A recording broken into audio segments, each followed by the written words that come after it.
once again, very welcome to this webinar this afternoon, this student graduate webinar, I guess the last one for 2022 on starting your career and applying for a professional title. I know there's something that's their current students or recent graduates are always eager to understand kind of what's the steps and how do they prepare for a future application for professional titles. So I'm very grateful that I'm joined by my colleague Andrew, who works on the area of professional titles for Engineers Ireland, and you'll be able to go through that with you today. So, but before on that, so speaking of graduate, so if you are just graduated this year in 2022, or if only recently, but you're still to become a full member of Engineers Ireland, it's just a quick process for you to graduate through your membership profile. So obviously, firstly, you just need to log on to your membership dashboard with your membership number or your email and passwords, and fill out the application form there and clicking into become a full member, and then fill out the details that are required. Then obviously the key step is that you need to submit your transcripts or your qualifications for verification. And again, there's a number of options for you to do that, and we'll be able to contact you and guide you if you do have any questions on that. And then obviously that goes through our membership and qualification board, who will review that and be able to place you on the appropriate grade for membership.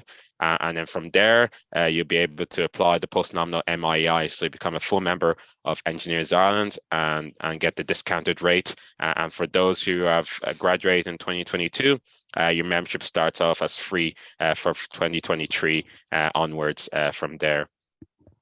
If there's any questions at all about Engineers Ireland, about your student or graduate membership, feel free to get in contact with us at any time, or also in relating to this presentation. And Andrew will obviously provide his contact details if you do have any questions related to professional titles. So without any further ado, I'm going to now let my colleague Andrew to present his presentation and kick us off. So thank you again, Andrew. Thanks, Pierre, and good afternoon, everyone. Let me just share my screen here now. Okay, perfect. So as Pierre pointed out, I'm going to give kind of a broad overview of the application process itself. So this be kind of irrespective of kind of what discipline you're coming from, or kind of which professional titles you're going to be going for. So it's really just to give you a flavor of the different titles that we have available, and how to proceed with an application for those when the time comes. As Pierre said, my email will be provided at the end of the session. So if anyone does have any further questions, please do reach out, and I'll be more than happy to help, or we'll have time at the end to run a Q&A session as well, so that we'll have plenty of time. Again, obviously, just to clarify, obviously your membership with Engineers Ireland has a range of benefits, and from kind of expanding your network to kind of publications and resources that we have, to advancing your career, and I suppose getting recognized in your field of engineering through these registered professional titles. In terms of kind of some of the membership benefits that we have, don't forget that we have 12 regional branches throughout Ireland and overseas, that are great for kind of networking events, both in person, hybrid, and online ones. You can affiliate yourself with several of these. You don't have to be located within that particular region. Similarly with the divisions as well, we have a huge variety of divisions available.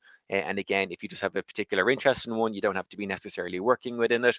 And these sectors run, as I said, online sessions that make it really easy for you to kind of jump in and out and see kind of what's happening within different areas of engineering.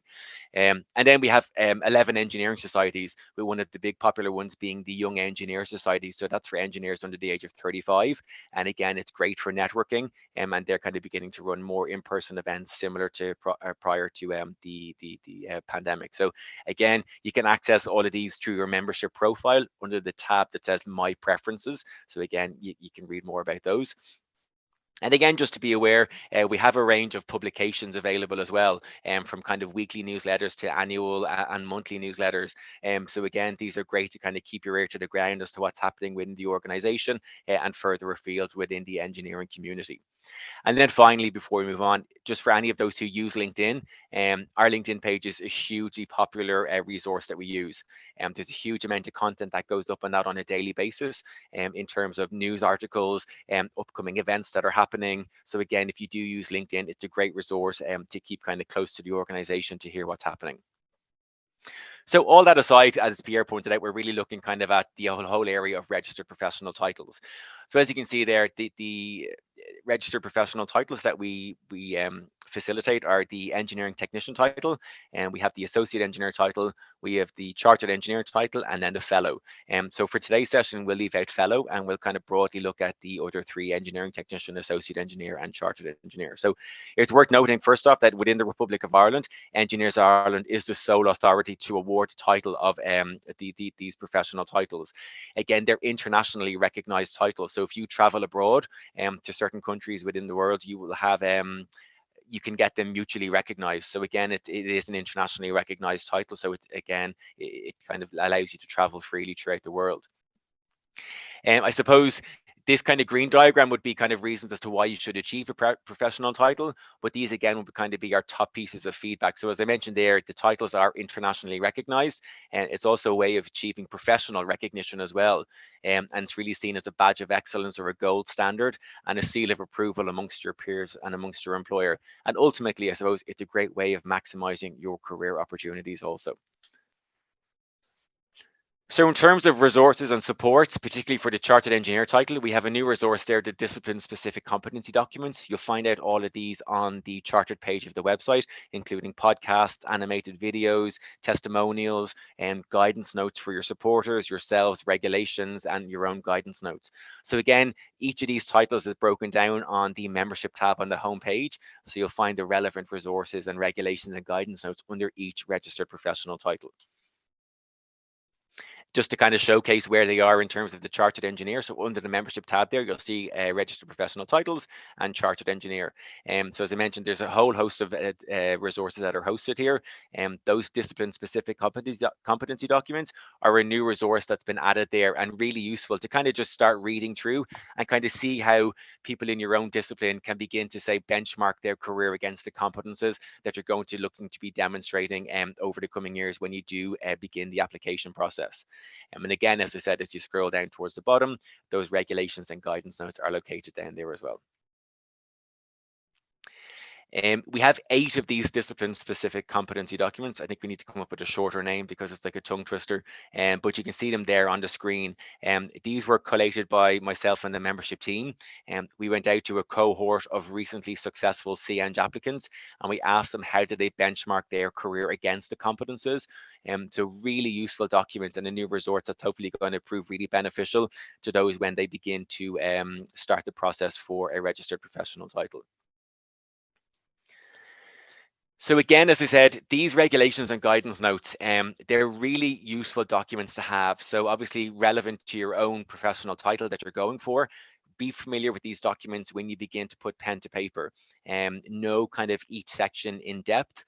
Today's session is really just, as I said, to give you a flavor. The guidance notes and the regulations delve a lot deeper into the competences. In particular, they break them down into further sub-competences. So again, there's a huge amount of resources available on each of the respective professional titles pages. In terms of applying for a registered professional title, so first off, for your eligibility, you have to be a member with Engineers Ireland for a minimum of 3 months. Obviously, you'll have to have the prerequisite standard of engineering qualifications. Obviously, we are a qualifications-based membership body, so your educational background will determine what route you're eligible for. Obviously, you'll have to possess the relevant work experience and professional experience that will allow you to demonstrate the competences required of that professional title. And then with all members of Engineers Ireland, we do expect you to achieve a minimum of 35 hours of CPD per year. And for an application for a registered professional title, that has to be in place for 2 years prior to you submitting an application. And again, as these slides go on, I'll kind of delve a little bit deeper into them. So again, I'm not too sure, sorry if Pierre said at the beginning, I'll send all of these slides on to Pierre so he can circulate them on afterwards, so you can read again through them in your own time. But the pathways kind of follow much the same kind of route as such. So there'll always be kind of a key checklist, there'll be a career summary report, there'll be competences that will differ across each of the titles.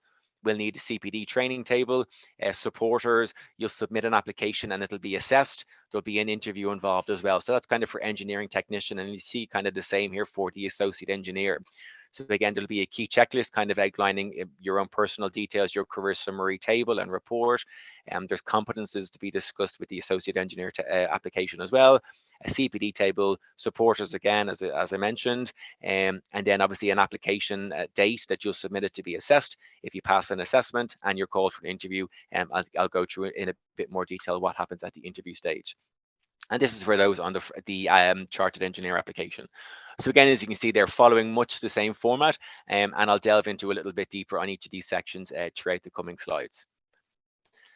So in terms of just clarifying the chartered engineer application, so obviously it's kind of really seen as the gold standard in engineering. And as you can see there, there's 3 different routes to the charter title. So don't get too kind of confused. There's a lot of content on it, but I'll take you through it here now.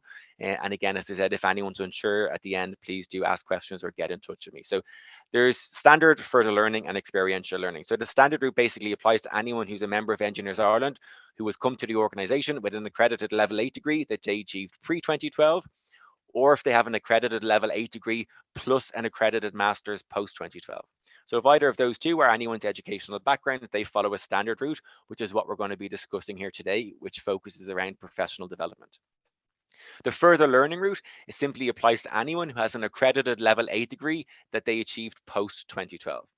So if that's anyone's educational background, they follow the exact same format as those on the standard route, but they write on these 3 additional learning criteria. So they've essentially 3 different essays to write on in addition to what is completed in the standard application. What's highlighted in yellow then is our experiential learning route. And what's different about this one is that it's split into 2 phases. Phase 1, which is around educational formation. This involves an application and an interview. And then if you pass that, then you move on to phase 2, which, as I said, is what we're going to be discussing here today. An experiential learning route applies to anyone who's coming with an unaccredited level 8 degree, if they have a level 7 degree, or if they're an associate engineer, so if they've already achieved that professional title and they have those relevant years of experience, then this route would apply to them. Again, don't get too concerned. It's not something that you choose. And as I mentioned earlier on, we are a qualifications-based membership body. So our membership and qualification board decide your route to a title. And for this, obviously, it's a charter title slide. And it's all based on your educational background. So again, it's not something that you choose yourself. Just to give you a snapshot of what your membership dashboard looks like, under the membership My Professional Title there, you will access that and it'll tell you what professional title you're eligible for. And if there's any kind of messages that you see appearing on there that don't look familiar, again, please do get in touch. And again, for all those regions, divisions, societies, all those publications, you can find out a bit more of those on the My Preferences tab there. So this is what the chartered engineer application looks like. So we'll go through each of these now. So those 2 slides that are coming up with an X across them, for the engineering technician application and the associate engineer application, you don't complete those 2 sections. So again, just to clarify that. So this online application has come into existence in the last year or so, and makes it a lot more user-friendly. You can work through it at your own pace, and you can change each of these sections over from draft to ready to submit. And you can share your draft with your supporter for feedback as you're completing the application, and obviously when you're ready to submit it, you'll be submitting it there on the website. So I'll just kind of take you through each of these here just to give you an idea. It's worth noting all interviews take place online at the moment, given everything that happened. These first 3 sections, very straightforward. If you pass an assessment stage, so you submitted your application at a deadline, you've passed the assessment and you're called for an interview, we use these 3 different sections to match you up with an interview panel. And then we ask our interview panel to do the same. And then based on both of your backgrounds, that's how we align you up with that peer review panel. In terms of the career summary table, so again, quite straightforward. So it's, as you see there, a table that's going to be completed in chronological order. So from graduation to your current date. So you'll be putting in companies you worked with, your start dates, your end dates, and then your positions that you held within those organizations, and then that growing, excuse me, that growing list of responsibilities. So you're really just kind of giving the assessor and hopefully the interviewer just a flavor of your career. So again, chronological order from graduation to current date. In terms then of the career summary report, it's where you really begin to flesh out what you had in that table. So first off, when you're completing a professional titles application, if there's ever a word count, it'll be clearly noted above a text box. Adhere to it. It can be checked by your assessor and your interviewer, and it can be returned if you're excessively gone over. As you can see, there's always a buffer of plus or minus 5%. So again, this report follows the same format as the table, so that chronological order from graduation to current date. I suppose some key takeaways from this session is that where people usually fall down in this application process is that they're talking about what a team did or what a company did and not exactly what the significant engineering work they themselves were involved in. So what you really have to be doing is, while you're working as part of a team, that's great. What your assessor and your interviewer wants to see is, what were your personal contributions and what were your responsibilities? Always using first person statements, taking it back to your roles and responsibilities. What problems did you face? What solutions did you find? What engineering judgments you've made? So don't shy away from that, because that's exactly what they want to see, and what they want you to demonstrate. And make sure that what you're talking about aligns up with those competences that are relevant to the professional title that you're applying for. So again, always keep those two things to the forefront of your mind. Another thing to be hugely mindful of is your grammar, your spelling, your punctuation, and syntax, which is how you form your sentences. So make sure when you're starting an application, make sure that it's clear, make sure it's concise, make sure it's easy to understand. And all our assessors, all our interviewers, they're all volunteers with the organization. So by that, I mean, try not to put in kind of any unnecessary stumbling blocks that makes the application kind of hard for them to understand what you're trying to demonstrate in a particular section of the application. So again, pay attention to those two things there. Again, kind of as you're completing the application, if you're ever using any acronyms or any abbreviations, you'll include them here in alphabetical order. So again, it's just a point of reference. You're making it easy for your assessor and your interviewer to refer to. And again, that's for all stages of the application. Just pop them in there. In terms of CPD, so I mentioned it earlier on, so this part is self-evaluated. So as I mentioned, with all members of Engineers Ireland, we do expect you to achieve a minimum of 35 hours of CPD per year. And for a professional titles application, that has to be in place for 2 years prior to you applying. So it's worth noting, it doesn't have to be CPD that you declared with Engineers Ireland. It can be CPD that you've completed elsewhere in a different country. It can be prior to you joining Engineers Ireland. That's all perfectly fine. And just bear in mind that if you do ever get called for an interview with the applications, your CPD is discussed. So just make sure that you include CPD that you've completed in full. You'll be asked to do your future development statements, so your short, medium, and your long-term goals for your CPD. And we accept something that's called self-directed learning. So this is a great way of building up your hours of CPD. So it would include the online viewing of presentations such as this, or tutorials, or you setting aside some time for some structured reading of journals or reports. So that can all go towards your CPD. Again, sometimes people get a bit kind of concerned as to whether they'll be able to build up the 35 hours per year, but you can see here in this slide that there's a huge variety of ways. So that 35 hours should never really be a problem in building up that minimum experience. So there's everything from work-based learning to professional bodies activities, as I mentioned, self-directed learning. There's mentoring and coaching, any conferences or courses, or any further education that can all go towards your CPD. And I suppose, while it's not explicitly mentioned, try not to focus in on one particular stream of CPD. So if anyone's doing a master's or something, don't just use that as all your entire 35 hours. Try to show that you've kind of a well-rounded, like holistic approach to your CPD. So your assessor and your interviewer hopefully can see that clearly. So in terms of your two supporters, so with all applications, you're asked to have two supporters with the application. We do recommend that they are two chartered engineers. That way they'll have been through a professional titles application process. At a very minimum, your supporters have to be familiar with your formation. So whether that's the case that you worked with them in a previous country, on a previous organization, or in your current organization, that's all perfectly fine, because they'll have worked with you in part of your career. So they'll be able to essentially vouch for what you're putting in the application. So again, bear that in mind. So a lot of people leave their supporters kind of to the latter stages of the application process, where you really should be working with them from the outset. They should be a really good sounding board for you to send through different versions of your application, get them to identify deficits, offer feedback, make those changes, and move on. So yeah, as I said, work closely with them. They are I suppose, volunteering their time. So just make sure that you're giving them plenty of time when you're working through an application.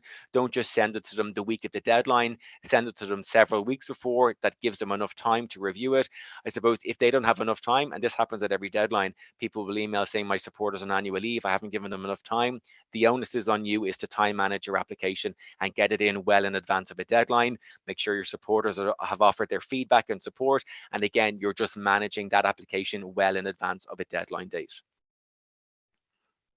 So in terms of an interview, as I said, interviews are all taking place online. There is a case where if you wanted to have an in-person interview, it can be requested, but all of them are taking place online. At the very beginning of a presentation, you are given 10 minutes of an interview, you are given 10 minutes to give a verbal presentation. So it can be about your career to date, maybe some key projects that you've been working on, or maybe since you've submitted your application. It might be several weeks before you're called for an interview and you might be now working on a new project that doesn't feature in your application. That's all perfectly fine. But just bear in mind again, like I said in the application, talk about your career. So again, using first person statements, showcasing your career. Again, aligning up your experience in your career with the competences of the registered professional title that you're going for. And so make sure there's no gray area, that your interview panel can see that yes, this project aligns up with communication skills or ethical practice or whichever one you're trying to demonstrate. So always using kind of first person statements, highlighting those most important key roles. And again, the remainder of the interview will focus in on what you presented on, and then obviously your written application that you submitted prior to the deadline as well. So in terms of deadlines, there's two deadlines every year. So there's a January submission and a June submission. So January is obviously the one that's upcoming next. It's always the last Friday in January, so that doesn't change. And so if you go for a January deadline, your applications get assessed in February. And then if you pass the assessment stage of the process, an interview can take place from March right through to June. So there could be sometimes 7 months before you're called for an interview. June is always the second deadline. Again, always the last Friday in June. Applications are assessed in July and August. And then if you pass that assessment stage, interviews then take place from September right through to December. So for the avoidance of doubt, last Friday, January, last Friday in June. So in terms of just kind of some final pieces of advice or kind of nuggets of wisdom, I suppose you've picked up along the way. So in terms of your own CPD and your own time management, just maybe every 3, 6, or 9 months, just set yourself a reminder to evaluate the CPD that you've completed. Make sure you're on track to meet that baseline figure of 35 hours per year. If anyone does any annual professional reviews, sometimes there could be some good content in there that's ready to go if it's able to be utilized for this application. So again, it might kind of jog your memory on things that you worked on throughout the last couple of years prior to you applying. For all projects that you're working on, and a lot of people, even actually was on a call recently with someone from Dublin City Council who's a fellow, and he still does this. For every project that you work on, once it's completed, just give yourself some time just to record a one-page document, just outlining all the aspects of that project for your own records. So again, you have this on file when you do go for a professional title. So again, what were your roles, responsibilities? Did you come across any problems? What judgments did you make? What solutions you found? Again, just so you have this bank of information ready to go with some key details from those projects that you worked on. Again, as I mentioned, don't just assume your supporters are willing to support your application. Again, that happens at every deadline, you'd be surprised. Contact them well in advance. And I said, work with them from the outset. I said, don't just use them as like a last kind of step in the process the week of the deadline. As I said, if they've achieved a registered professional title, they'll have gone through this process. So they'll be really good second and third set of eyes to review your application. And it's worth noting, again, this happens at every deadline. All applications, so whether it's engineering technician, associate engineer, chartered engineer, all different routes to those titles, they're all written applications. So you should not be including any tables, any graphs, any imagery. It should be text and text only. If there is any imagery or graphs or anything like that, your application will be returned. So again, just to bear that in mind. Again, you saw that there's 2 deadlines every year. So just focus your mind, try set yourself a goal of a particular deadline, do your best to get it across the line, set yourself monthly goals, weekly goals. But if obviously you can't make that deadline, the content can be used for the following deadline as well. So it won't be removed from your application or anything like that. And worth noting, just all our assessors, as I said, all our interviewers, they're all volunteers. So the assessment stage of our process, the first part of the process, can sometimes take up to 6 weeks to complete that part of the process. So again, just to be aware of that when the time does come. So that is my email there. My colleague Katie's email is there as well, just in terms of membership information. You can ignore that and keep in touch with me. If you have any questions on what title is eligible to you, what route to title is eligible for you, if you have any questions on the application process itself, please do get in touch. I'd be more than happy to help.